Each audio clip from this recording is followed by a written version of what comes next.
Vamos a abrir la Biblia ahí en Lucas, capítulo 24. Quiero leerle el versículo 44 y 45. Pero antes de leerlo, bueno, o mejor se lo leo. Dice, y le dijo: esto es lo que yo os decía cuando todavía estaba con vosotros, que era necesario que se cumpliera, todo lo que sobre mí está escrito en la ley de Moisés, en los profetas y en los escritos, en los salmos, dice otra versión.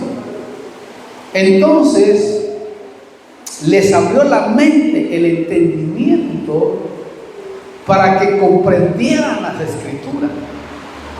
Es tremendo cuando uno lee estos dos versículos, porque la Biblia es como una parábola que no la puedes entender, al menos que seas hijo de Dios o que hayas entrado al Evangelio de nuestro Señor Jesucristo. Muchos de nosotros innegablemente leíamos la Biblia cuando éramos inconversos, pero realmente a veces la leíamos, pero no teníamos idea de lo que estábamos leyendo. O se ha considerado un libro más en la vida, como que fuera un libro cualquiera, ¿verdad? Y muchos en el mundo la han considerado de esa manera. Porque la Biblia no puede entenderse físicamente, porque la Biblia es espiritual. Y cuando uno entra al Evangelio, lo primero que hace el Señor es darle su Espíritu Santo.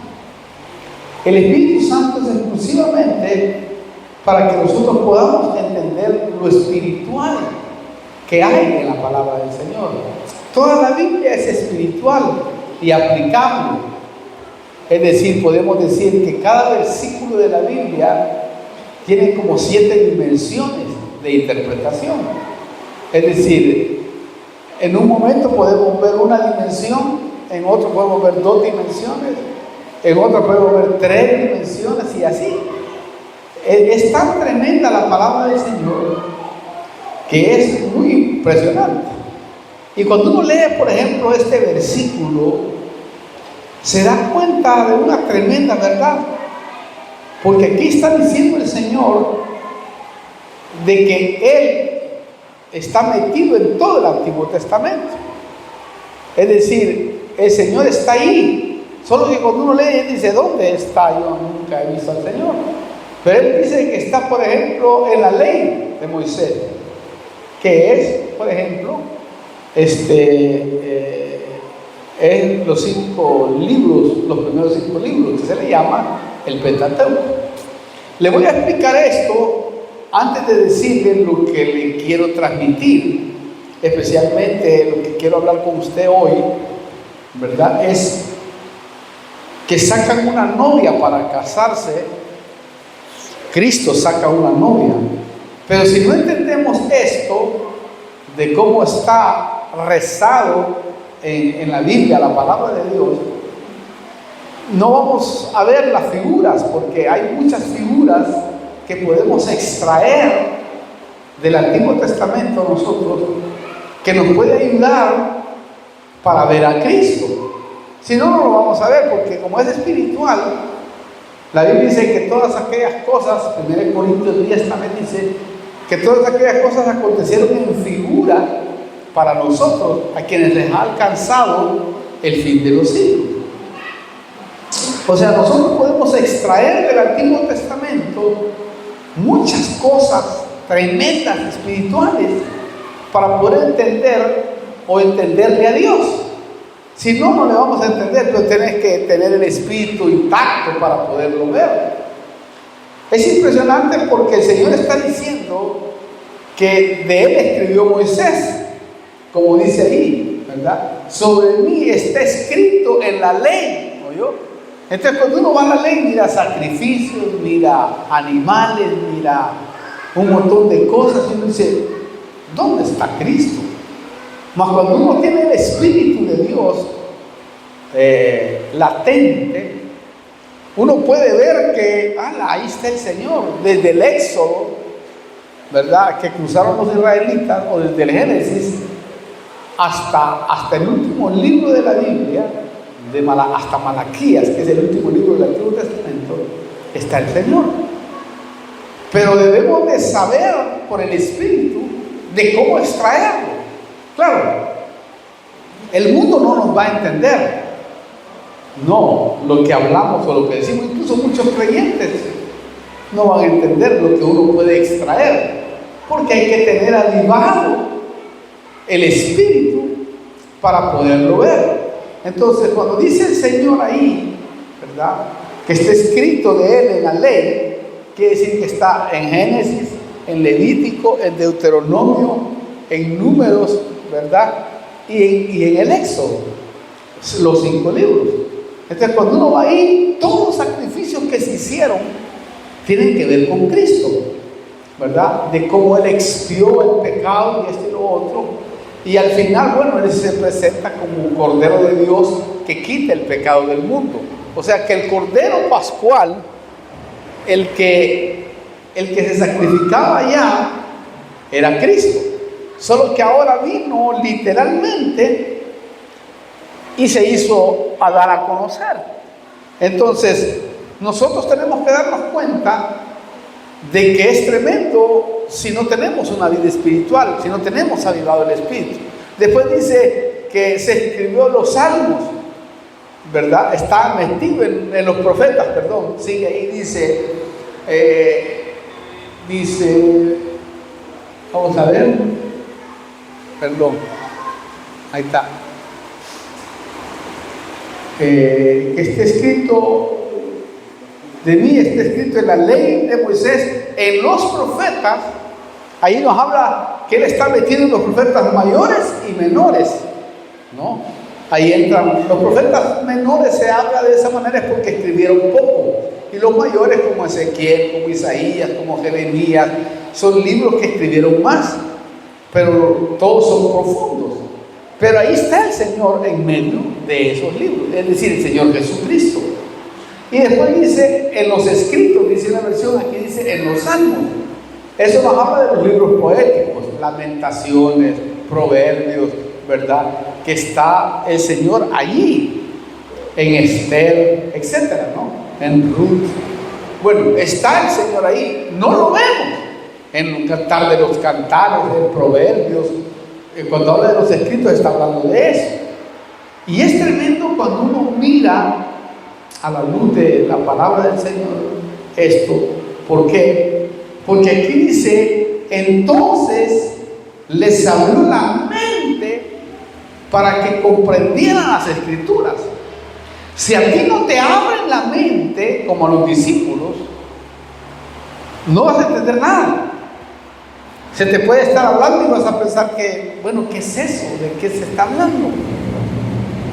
¿Por qué están sacando esa figura, esa enseñanza? Porque si no te abren la mente, y esta noche le vamos a pedir al Señor que abra nuestra mente, porque necesitamos un avivamiento mucho mayor. Necesitamos hombres y mujeres, jóvenes y niños incluso, porque de los niños de pecho el Señor hablará. Provocar un avivamiento donde Dios se glorifique con milagros, con señales, con maravillas, con profecía, con dones de lengua, con interpretación de lengua, con cantos proféticos, etc. Pero si no nos abren la mente, no vamos a ver esa gloria, porque la Biblia dice que la gloria postrera será mayor que la primera. Quiere decir que hay una gloria que está por ocurrir y que nosotros no podemos pasar desapercibido. Y esto es jóvenes, adultos, ancianos, niños, hijos, hijas, porque está profetizado en la palabra. Ahí dice que en este último tiempo Dios derramará de su espíritu sobre toda carne. y vuestros hijos y vuestras hijas profetizarán, vuestros jóvenes verán visiones y vuestros ancianos soñarán sueños. Y aún, dice el versículo 18, 2, 17 y 18, y aún sobre mis siervos y mi sierva derramaré de mi espíritu de días y profetizarán. Necesitamos que hayan hombres y mujeres que se levanten entre el pueblo, pero que Dios les abra su mente. Es decir, dice que les abrió la mente. Los apóstoles, si usted lee la Biblia, aquellos que hemos leído bien la Biblia, bastante, nos damos cuenta que pasaron 3 años y medio y no tenían abierta la mente. Porque este versículo está hablando después de la resurrección. Es decir, después que pasaron los 3 años y medio del ministerio de Jesús. Fíjense, ellos anduvieron con Él, comieron con Él, incluso durmieron a la par de Él, pero nadie le entendía. Quiere decir que usted puede pasar en la iglesia mucho tiempo y no ser impactado, no entender lo que se habla, más cuando se habla espiritualmente, porque tenemos la dicha que en nuestras iglesias hay bastante conocimiento y revelación. Si usted no se le abre la mente, no va a entender la revelación. Y va a decir, ¿de qué se está hablando ahí? ¿O qué misterio es ese? Porque mientras no le pidamos al Señor que nos abra la mente, no vamos a entender lo que le voy a explicar. Estoy tratando de ponerle base a lo que le voy a decir, porque le va a parecer ridículo lo que le voy a decir. Pero si ahora lo que le estoy diciendo usted entiende, va a decir, no, entonces ahí, o sea, tiene lógica lo que está diciendo este hombre, ¿verdad? Pero si usted no se le abre la mente para comprender, no. Entonces sigue acá y dice, y les abrió la mente para comprender, para entender las escrituras, porque la escritura es espiritual. Entonces hay mucha gente que mira la Biblia naturalmente, entonces no pega. Pero si se da cuenta, hay miles de personas en el mundo, miles, que han tenido la palabra desde hace 6,000 años y nunca pasó de moda. Era aquellos que se les abrió la mente. Por eso es que es el único libro, la Biblia, es el único libro que no ha pasado de moda. Todos los libros que hemos escrito nosotros, llega un momento que pasa de moda. Pasa de moda. Pero la Biblia sigue vigente porque la Biblia es espíritu, dice, y es vida. O sea, tiene espíritu y tiene vida.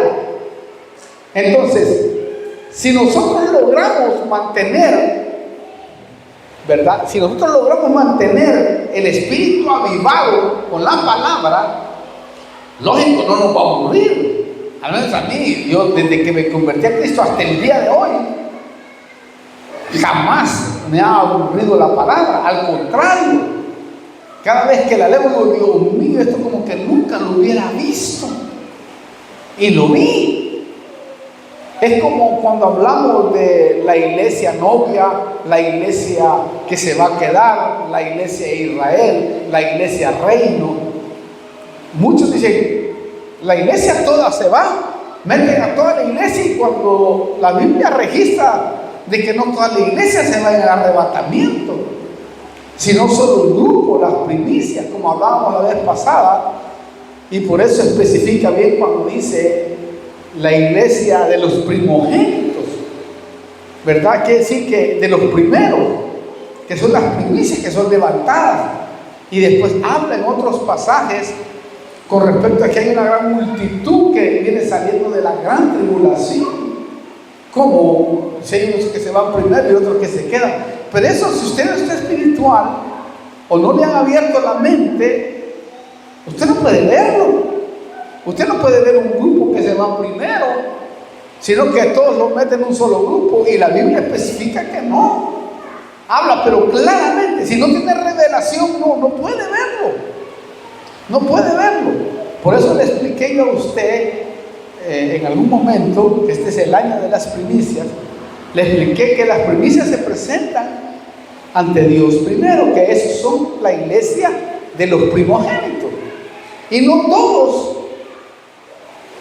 son primicias, no porque no puedan serlo, sino porque no todos son impactados como muchos de nosotros que somos impactados para querer obedecerlo todo. Aquellos que son primicias quieren obedecerlo todo, aunque quizás no lo logren, pero al final Dios lo va a hacer que lo logren. ¿Me explico?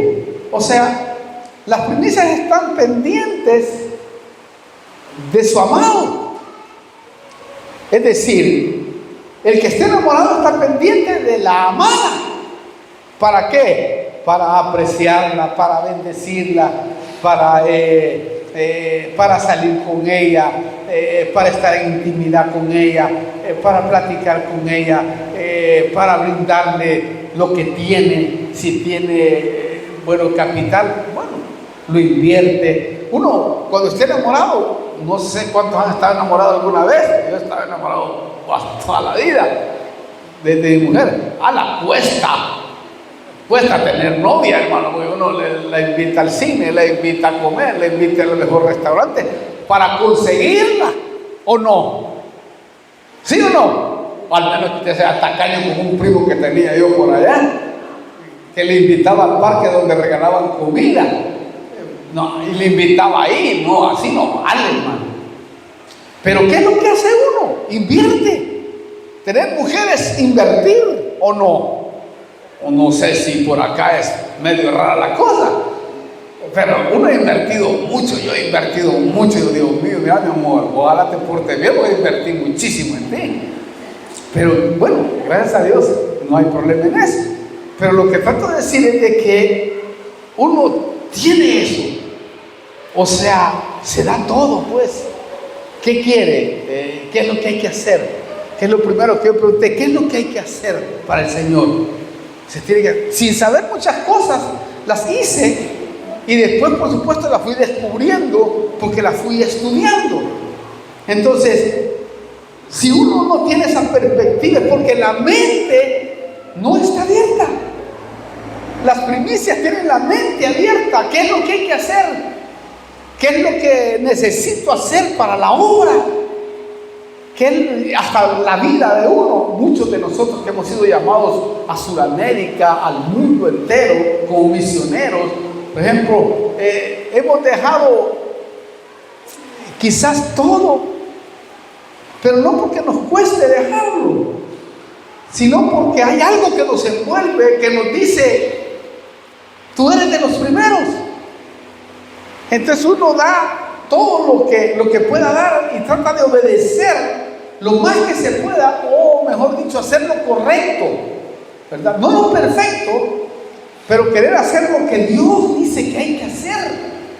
Quizás no lo puede lograr uno porque hay tantas cosas y hay algo que lo alienta a uno en gran manera, que es un versículo ahí en 1 Tesalonicenses. No sé por qué estoy yendo por ese lado, pero antes de decirle lo que le voy a decir, que es bastante, pero el Señor me llevó primero a este versículo para que usted entienda lo otro. No sé si está ahí, vamos a ver, o Tesalonicenses 4, 23, algo ahí, donde dice, lo puedo decir de memoria, porque hoy estoy hablando bastante de memoria, lo que Dios me ha entregado, ¿verdad? Dice ese versículo, y que el Dios de paz, que el Dios de paz os santifique por completo, y que todo vuestro ser, espíritu, alma y cuerpo sea irreprensible para la venida del Señor. ¿Cuál es? ¿Se ve? Es él, ¿verdad? No te voy a quitar porque si no me vas a ayudar. Déjame ahí. Sí, ahí está. Es 1 Tesalonicenses. Ya se me quitó. Mira, están peleando los dos teléfonos acá. Silvina dice, y claro, hay una pelea de tecnológica. Claro, obviamente. Ahí está, ahora después me lo dice 1 Tesalonicenses 5:23 y dice, y que el mismo Dios de paz, oiga, os santifique por completo, y que todo vuestro ser, espíritu, alma y cuerpo sea preservado irreprensible para la venida de nuestro Señor Jesucristo. Esto quiere decir que antes de que nos encontremos con Él, el Dios de paz nos va a santificar, porque no lo vamos a poder lograr nosotros en su totalidad. Pero como estás queriendo hacerlo, la voluntad de Él, querer obedecer a Él, entonces Él va a decir: no, este de plano se está esforzando, está peleando la batalla, está queriendo obedecerme, está queriendo hacer lo que yo le estoy pidiendo en mi palabra, está queriendo meterse conmigo, pues lo voy a santificar. Porque no es que lo va a lograr, porque no lo puede. Usted y yo no lo vamos a poder hacer. Pero cuando toque el final, yo voy a decir: a ese, primicia, métamelo de una vez, porque ese hombre está peleando, está luchando con sus áreas, con sus problemas, con sus dificultades, con su enfermedad, con su situación, y no se da por vencido, no se achica, no se deprime, sigue adelante y pelea la batalla y lucha y no le importa nada, sino lo que hace es venir a mis pies cada momento. A ese, santifíquenmelo, porque ese hombre, esa mujer está queriendo hacer mi voluntad. Dios es justo, y al ser justo no puede negarse a sí mismo, no puede. Pero si nosotros somos mediocres dentro del Evangelio, no vamos a poder lograrlo. Dios agarra gente que quiere hacer las cosas, que anhela. No gente que, bueno, si se hace, si hace, si no, no. No.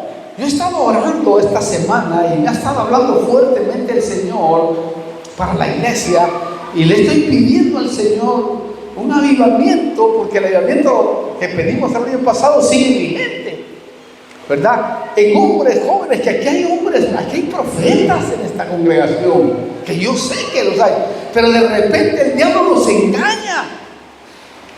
De repente el diablo los engaña y hace perder ese río de fluir. Mire, no sé por qué me estoy metiendo aquí, porque Dios quiere hablarle a alguien, o por YouTube, o por acá. Pero esto es tremendo, hermano. Aquí dice que el Dios de paz os santifique por completo. O sea, Él lo va a hacer completo. Él lo va a hacer completo, porque tú no lo vas a poder hacer. Pero si tú no estás en la miel, no se te va a pegar. Totalmente. No. El que anda en la miel, ¿qué dice? Algo se le pega. ¿O no? Si tú no estás en la miel, no estás en el avivamiento, no estás en el río que fluye, tenlo por seguro que no va a pasar nada y vas a seguir siendo un cristiano normal, un cristiano metódico, un cristiano, vamos a ver cómo lo vamos a poder llamar, un cristiano religioso, un cristiano sencillo. Y el Dios de paz nos está llamando a otro nivel, a todos. Pero tiene que abrirse la mente. Gracias. Dame el otro, que no tienen, van a poner a pelear ahí. Los vi peleando los dos ahí. ¡Wow! Dije, qué bárbaro. Porque estos teléfonos son tan especiales. Ajá. No, pero poneme el otro, todavía no he ido. El otro, poneme el otro. Después voy. Sí, después me lo pones, por favor. Sería bueno estar cambiando, ¿verdad? Así, muy bien. Entonces le decía yo, y dice, y les abrió la mente para que comprendieran las escrituras. Yo quiero que me abra la mente, hermano. Delante de Dios se lo digo cada día, que estoy ahora en otro nivel, porque ahora estoy en un nivel en que ya estoy leyendo. ¿Se acuerdan que no, cuando vine la primera vez no podía leer? Ahora Dios me está regresando la vista de nuevo. Pues ya, Señor, me afligí, dije, Padre, mire, ahora sí puedo ver allá a Pablo, por ejemplo, por allá, a Raúl, ahí a mi hermana Moni, a Claudio, a Nancy, allá a mi hermana, ahora lo puedo ver, a todos, ¿me entiendes? Pero al principio solo miraba bultos nada más, miraba borrones. Decía, Dios mío, ten misericordia, Padre. Hasta no me permitió, no sé si lo apagué, hasta no me permitió yo venía al oculista el día en que vinieron acá, y cuando ya venían se estaban yendo ellos. Dije yo, no eran a las 12:30, pues yo a las 11 venía, entonces se fueron antes. Dije, ¿por qué no permitiste, Señor? Porque yo voy a comprar unos lentes, porque yo quiero leer la Biblia, ¿verdad? Vale que ahora con los celulares uno lee, ¿no? Pone ahí y le dice, quiero que me lea tal versículo, y el celular se lo lee a uno o se lo habla. Pero es impresionante porque a mí me impacta eso. De mí se escribió en la ley, en los salmos, en los profetas y en los salmos. Ahí estoy, dice el Señor. Iglesia novia, ahí estoy. Y entonces les abrió la mente para que comprendieran las Escrituras. Pero eso fue después de 3 años y medio. ¿Oyó bien? Después de 3 años y medio. Por eso es que cuando les abrió la mente, decía Pedro, Dios mío, por eso dijo esto. Y los otros apóstoles decían, por eso nos sentó. ¿Te acordás cuando hablaba? Ardía nuestro corazón. Los de Maús, por ejemplo, cuando se les apareció como forastero, iban caminando y el Señor iba con ellos. Ellos no lo habían reconocido. Y es tremendo porque cuando ellos se sentó y comió con ellos, y ellos vieron, y se les hizo algo similar, como comía, ¿no? Cómo partía el pan y esto y lo otro. Y de repente se les desapareció. Y ahí entendieron, ahí les abrió la mente para que comprendieran que Él era. Y era el Señor, estaba con nosotros. Te lo aseguro, hermano, te lo aseguro, que cuando llegues allá y llegues allá, va a haber momentos que te va a pasar tu película, porque recuerda que es una película que se está escribiendo y en HD, allá arriba. Te lo aseguro, varón, que cuando estés llegando allá, cuando te ponga en la pantalla el Señor, va a haber momentos en que el Señor iba sentado contigo en el colectivo, en el avión o en cualquier momento, y Él era, y tú no lo pudiste reconocer, como estos, hasta que se les desapareció. Dijeron, ¡era el Señor! ¡El Señor era! Y ahí dice que cansados se regresaron a Jerusalén a hablar con los apóstoles. Se les abrió la mente y comprendieron la vida espiritual. Y así es esto. Y hoy tenemos que pedirle al Señor que nos abra la mente, porque hay una iglesia novia que se va, que es la que hace todo lo que se le pide, pues. Una iglesia que quiere hacer la voluntad de Dios y que no escatima, sino lo que quiere es ser útil en la obra de Dios. Y para ser útil en la obra de Dios uno tiene que darse todo. Pero miren, por eso, ¿sabe por qué le leí esto? Por lo que le voy a leer ahí en Cantar de los Cantares. Ponémelo ahora, Cantar de los Cantares. Ahí. Y es impresionante. Le digo porque esta mano se me enloquece y voy a tirar el teléfono por allá, y el teléfono no es tan barato para tirarlo y pagarlo después, ¿verdad? Pero mire qué tremendo esto. Allá en Cantar de los Cantares, capítulo 6, y aquí es donde lo quiero llevar. Aquí es donde le quiero hablar de cómo sacan a la novia del cuerpo de Cristo, porque de eso está hablando acá. Claro, hay muchos que Cantando los Cantares no lo entienden, dicen, ¡ala, ese libro! Como alguien decía, ese libro, ¡ala, qué tremendo! Habla del matrimonio, y es verdad que sí, hermano, tiene dos facetas.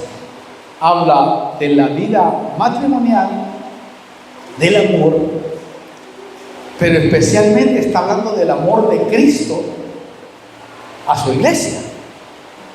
Es decir, ese libro en Israel, por ejemplo, no se le permite leer a los jóvenes hasta que se casan, hasta que tienen 30 años.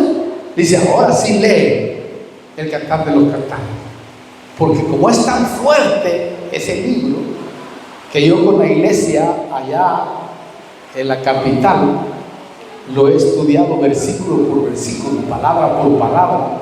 Me llevó algunos años, por supuesto, pero fue tan emocionante estudiar ese libro que lógicamente aquí voy a tratar de darle algunas cosas o estudiarlo también, porque es apasionante. Un libro que te ayuda a ser mejor esposo, a ser mejor esposa, que te ayuda a tener mejores relaciones sexuales, que te ayuda a tener la mente abierta de muchas maneras, te ayuda a salir del legalismo, te ayuda a ser un hombre proveedor, te ayuda a ser una persona valiosa en el amor al Señor, te ayuda a ver cómo Cristo te ama, te ayuda a ver, mire todo lo que ayuda a ver, pero cuando vas a leerlo, yo no veo nada ahí, claro, porque es espiritual. Pero a mí, se lo digo porque yo he leído por pedacitos ese libro y está grabado, pero está grabado en cassette, porque antes no se grababa así, pero está grabado en cassette y para mí fue muy emocionante leerlo. Nos reímos mucho innegablemente porque es un libro impresionante con respecto al amor, con respecto al matrimonio. Que había que leerlo y pedirle al Señor que te abra la mente para llevar a otra dimensión a tu esposa o a tu esposo, o vivir en otra dimensión espiritualmente. Porque miren qué tremendo, en esos dos versículos, el 8 y el 9, de Cantar de los Cantares, capítulo 6, del 8 al 9, miren cómo dice, se lo voy a leer y después voy a tratar de desplayarme, porque tengo una unción ahorita muy especial. Dice, 60 son las reinas y 80 las concubinas y las doncellas sin número. Pero sin igual es mi paloma, mi perfecta, es la hija única de su madre, la preferida de las que la dio a luz. Las doncellas la vieron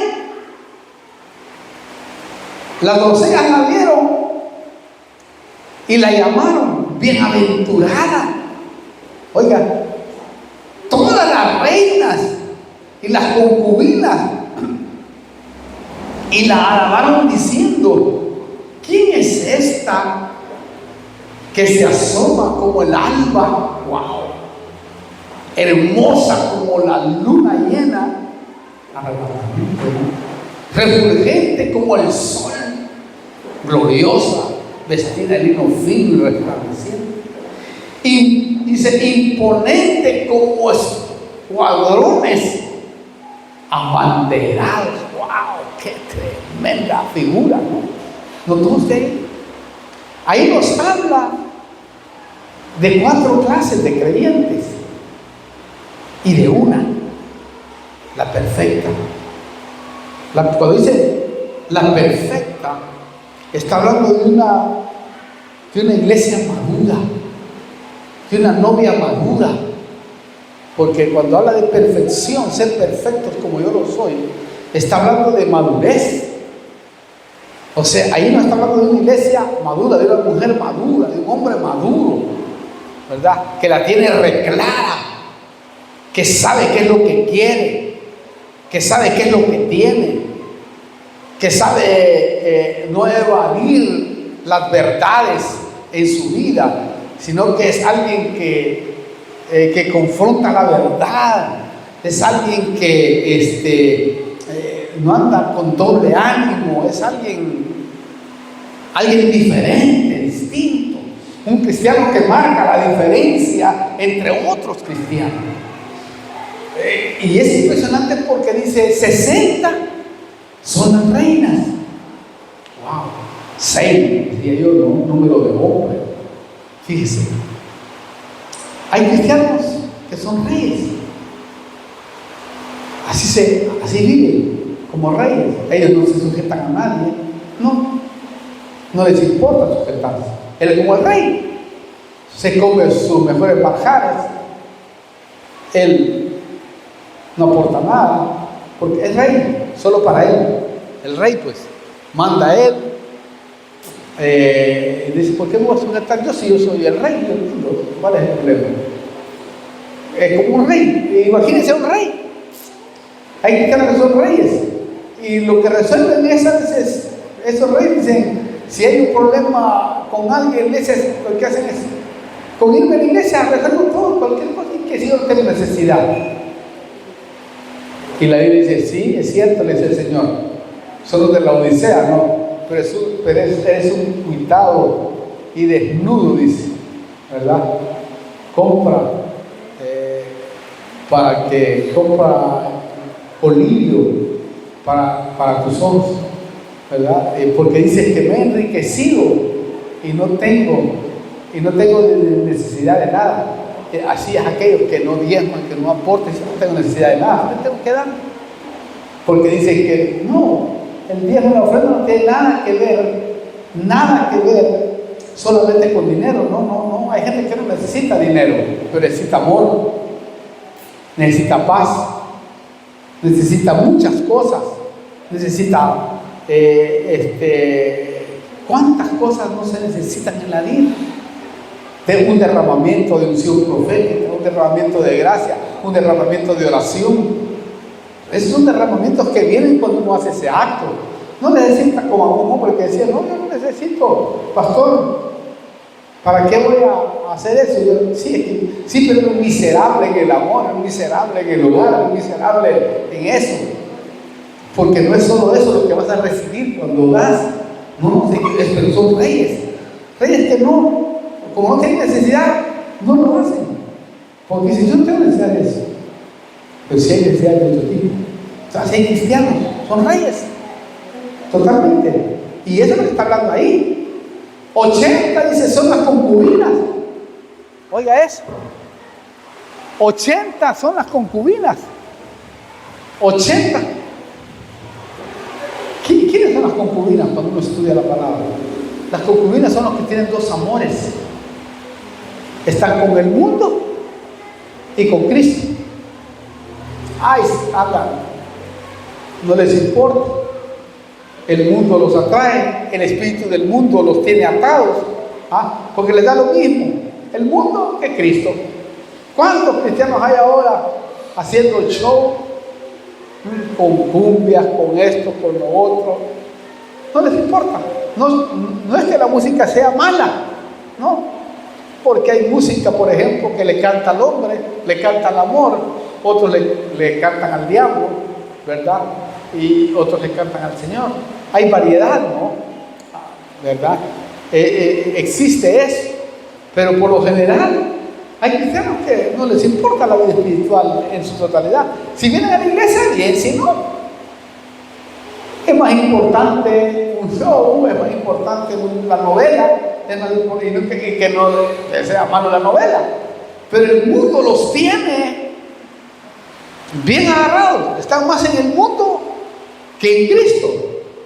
Si pueden ir a la iglesia y llegar, bien, si no, no.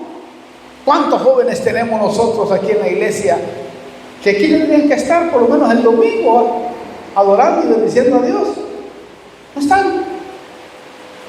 ¿Cuántos? Yo siempre les decía a los jóvenes, que yo fui joven, y yo puedo testificar, totalmente, puedo testificar que no es fácil, porque yo me convertí a los 17 años y medio, imagínense usted, hermano. Imagínense, tuve que pasar todos los estragos de las tentaciones en la vida, de cómo le alcanza el pecado a un joven. Imagínense todo lo que pude haber vivido. Wow, de las crisis juveniles, de las pasiones juveniles. Lo viví. Gracias a Dios que en esa etapa yo me sumergí mucho al Señor. Yo sé que lo único que me hacía aguantar la tentación sexual, o la tentación de cualquier tipo, ¿verdad? De la pornografía, de la masturbación, que todo eso existe dentro de la iglesia, dentro de los jóvenes, incluso de los adultos que todavía no han totalmente erradicado esa área, ¿no? Pero yo la única que les puedo decir a los jóvenes, mi testimonio, ¿verdad? En una etapa de mi sometimiento al Señor, no, era buscar al Señor. Fue mi única vía de escape. Yo pensé que tenía el don de continencia, por ejemplo. Llegué a buscar tanto al Señor que las muchachas me seguían a mí. Imagínense un joven predicador, pilas, esto y lo otro. Tenía oportunidades de todo tipo, hermano, en la fábrica, más en la fábrica. Después me convertí en jefe de la fábrica y la mayoría eran mujeres, como 200 mujeres, imagínense, las que trabajaban jóvenes. Y tenía unas que se me lanzaban directamente, otras que me decían, vos sos homosexual, por eso no querés estar con nadie, ¿no? Y decían, no, tengo necesidad. Otras se me tiraban encima, así, literalmente. Y yo decía, no quiero saber nada, porque estaba enamorado tanto del Señor que pensé que no. Decía yo, no sé por qué no siento necesidad. Si yo desde los 11 años fui terrible, malvado, hasta los 16 años y medio. Era tenaz. No te puede imaginar usted, imagínese. Un muchacho que de 11 años empieza a probar la droga hasta los 16 años, imagínense en qué mundo andaba. O sea, era tenaz, pero cuando me convertí a Cristo, busqué tanto al Señor. En mi vida era la palabra. Mañana, tarde y noche era algo que nada llenaba mi espacio que la Biblia. Entonces decía yo, bueno, yo tengo el don, porque ni sentía necesidad absoluta, hasta que me di cuenta en el tiempo que no tenía el don. Dije, entonces no lo tengo, me tengo que casar, ¿me entiendes? Pero sí experimenté eso que experimentó Pablo en un momento, que él lo experimentó toda la vida ya, porque aunque yo sé que Pablo, por la Biblia, puedo decir que fue casado, ¿verdad?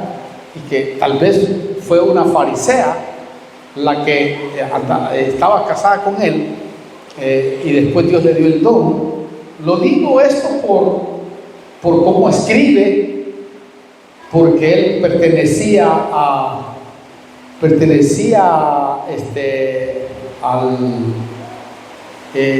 ¿cómo se llama? Él era fariseo de fariseos en cuanto a la ley, era celoso. Él pertenecía, a ver si alguien se puede, al Sanedrín correctamente. Bueno, y todos aquellos que pertenecen al Sanedrín tenían que ser casados, no podía entrar un soltero ahí. Entonces Pablo era fariseo de fariseos. Wow, era una responsabilidad tremenda. Entonces yo deduzco, puede ser que no, y no nos vamos a poner a pelear si es sí o no, solo por eso lo deduzco, y por la información que él da para los matrimonios, ¿verdad? Que habla bien acerca de eso y de cómo uno debe de comportarse. Deduzco que tú tienes que tener una experiencia para poder hablar, ¿verdad?, de aquello. Entonces, por esa razón. Entonces, yo veo firmemente que las concubinas, los cristianos concubinas, tienen dos amores. ¿Cómo lo hay? Usted lo debe conocer, el mundo y Cristo. Por eso no son impactados tan fácilmente. Les da lo mismo, ¿verdad? Hay cuantos hermanos hoy hacen show dicen para atraer a la juventud, y aunque estén haciendo cosas que a Dios no les agrada, lo hacen, pero para atraer a la juventud. Pero yo creo que este es un tiempo donde debemos de consagrarnos. Pues luego serían las concubinas. Saque sus conclusiones. El espíritu del mundo, que un día le voy a hablar de eso, porque hay una predicación con respecto a eso, es impresionante. Todos podemos caer ahí. No estoy hablando de legalismo, porque si un tipo realmente no es legalismo, el legalista soy yo. Yo soy un tipo muy libre, pero súper libre, totalmente, pero sé equilibrar. Es como le decía yo un momento a los jóvenes: ¿por qué tenés que irte por qué tienes que prepararte de las 7 de la noche hasta las 12 para irte quizás a una cena show, cuando podías venir a la iglesia y después de la iglesia ir a divertirte? ¿Por qué no te divertiste después, sino que le diste todo ese tiempo para arreglarte cuando podías verte arreglado después? Pero primero es Dios. Cuando tú le haces a Dios primero porque eres primero, primicia de los primeros, paloma, entonces es distinto. Note usted, las concubinas, después vienen las doncellas. ¿Quiénes son los hermanos doncellas? Las doncellas son aquellos que no tienen intimidad con su rey, con su señor, porque las doncellas no tenían intimidad, acompañaban, pero no tenían intimidad con el rey, con el señor. Hay cristianos que no tienen intimidad, entonces su mente está intacta, no entienden, no comprenden, sirven, pero es lo mismo, porque no buscan intimar con el Señor, no buscan ayunar, no buscan orar, no buscan leer la Biblia, no buscan servirle, no, son doncellas, no intiman, no saben qué es intimar, es decir, en el caso literario, es decir, las doncellas no tienen relaciones, son vírgenes, entonces viven así, no tienen una intimidad con el Señor. Y así cristianos no tienen intimidad con el Señor, no intiman con Él. ¿Me entiende? En sus momentos es donde tienen que intimar, pero impacta a la otra, ¿no? Dice, no, perdón. Bueno, versículo 9. Pero sin igual es mi paloma, mi perfecta, oiga, madura, una mujer madura, un cristiano maduro, es la hija única de su madre, de la Nueva Jerusalén, ¿no? Porque la Nueva Jerusalén se convierte en madre, que es a donde va a ir, por supuesto, la novia, de donde va a reinar, la preferida de la que dio a luz. Las doncellas la vieron, las reinas también, y las concubinas la alabaron, diciendo: bienaventurada eres. Y así va a ser, porque la novia es la bienaventurada, es la que muchos van a decir: Dios mío, mira que él se fue como primicia al arrebatamiento. Nos van a ver, porque son los que van a gobernar el universo, somos los que vamos a estar allá y yendo con el cordero para arriba y para abajo.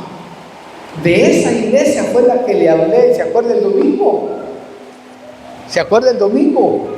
Cuando le dije en Hebreos 12, versículo 4, si quieres leerlo como para que quede sentado ahí, o era 12, 4, o vamos a leer vos que son pilas ahí. Lo que trato de decir es que nos hemos acercado al monte Sión, dice ese versículo. No, 1 y 2 parece, ¿no? O 3.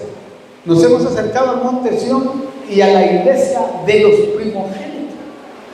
Quiere decir que hay una iglesia de primogénitos, de primicias, de paloma, la paloma perfecta, que es la que Salomón realmente intimaba con ella, es la que entraba a la alcoba. Solo la novia, la iglesia de Cristo, es la que va a entrar a la alcoba. La novia, la esposa, es la única que entra a la alcoba a intimar con el Señor. ¿Cómo? Hebreos 12, versículo 3 y 4, creo, si no me equivoco. ¿Esa es o no? No, Hebreos 2. 2, no es Hebreos 12. Entonces Hebreos 12, 20. O buscar, mejor, ¿dónde está la iglesia de los primogénitos? Ahí te va a saltar. Buscar. ¿Dónde dice la Biblia la iglesia de los primogénitos? Sé que es Hebreos 12 o estoy muy arreglado. Ahí dice: nos hemos acercado al monte Sión, a la ciudad de Dios vivo, a la Jerusalén celestial. 12, 23, lo dividí, por eso no. ¿Qué dice? Hebreos 12, 23. A la asamblea general e iglesia de los primogénitos, 23 y 24, sí. que están inscritos en los cielos, y a Dios, el juez de todo, todos y a los espíritus de los justos hechos ya perfectos. Y a Jesús, el mediador del nuevo pacto, a la sangre rociada que habla mejor que la sangre de Abel. Sí, a la iglesia de los primogénitos, dice otra versión que es la América. Sí, O la hay- iglesia de los primogénitos. ahí está. Cuando le hablé de iglesia primogénito, está hablando de los primeros, iglesia primera, primicias, ¿verdad? Paloma. Dice, pero Salomón hablando ahí como referencia a Cristo. Cristo es, ahí Salomón es tipo de Cristo. Los otros son tipo de los creyentes que existen y la paloma es tipo de la iglesia. Entonces, notamos nosotros que y fíjense que la paloma tiene una característica muy especial. La paloma solo puede mirar a una sola dirección, es decir, si yo pongo la mirada a mi hermano, la paloma no puede mirar como yo puedo mirar aquí, puedo mirar a la hermana Gladys así, sé que la hermana Gladys está ahí, no, la paloma tiene una sola dirección.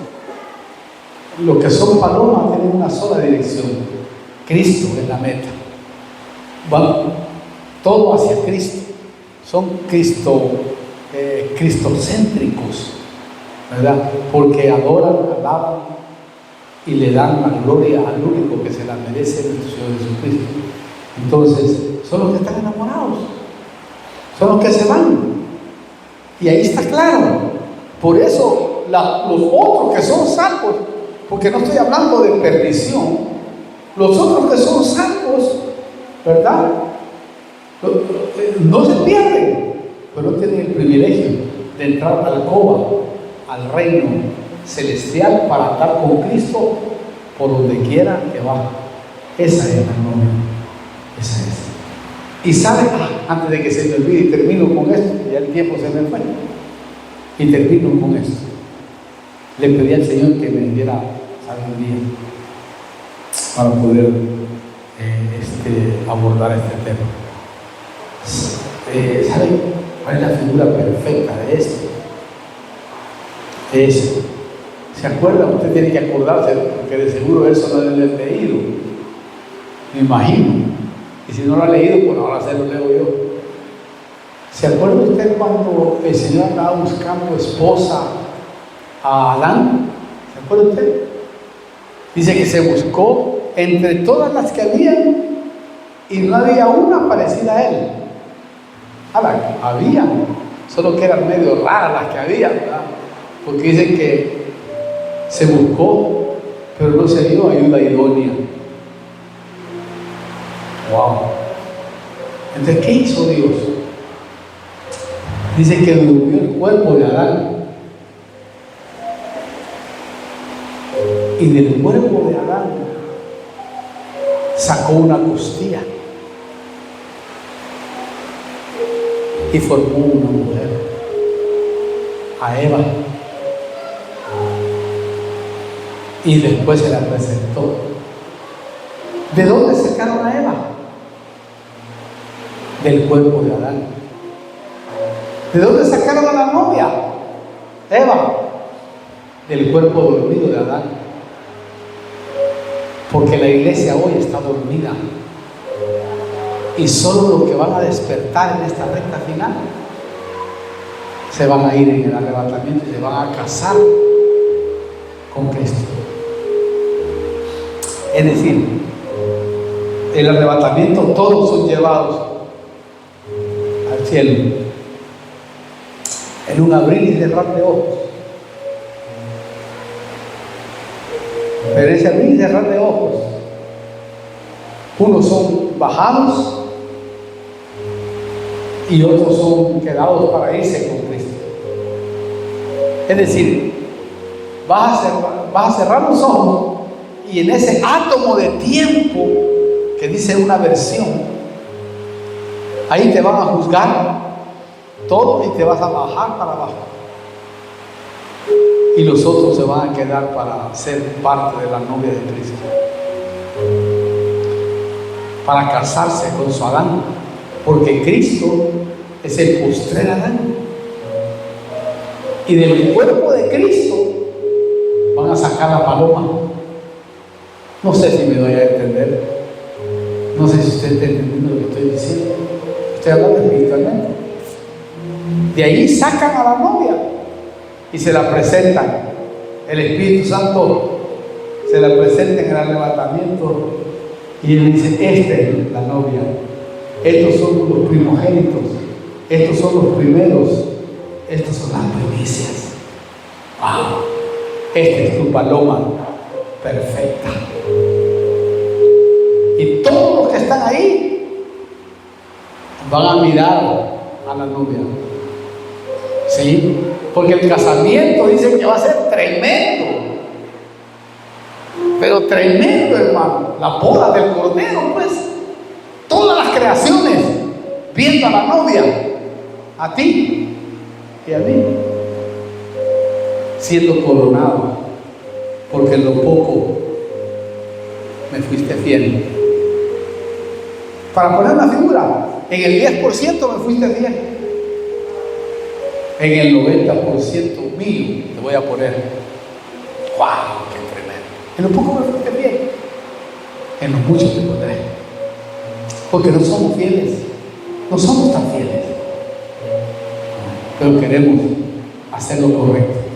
Y se lo aseguro, hermano, se lo aseguro, que si usted trata, si una cosa le gusta al Señor es la intención, que usted tenga la intención de decir: sí, Señor, yo tengo la intención. Mira, Señor, tengo esto, pero yo quiero salir de ahí, Padre.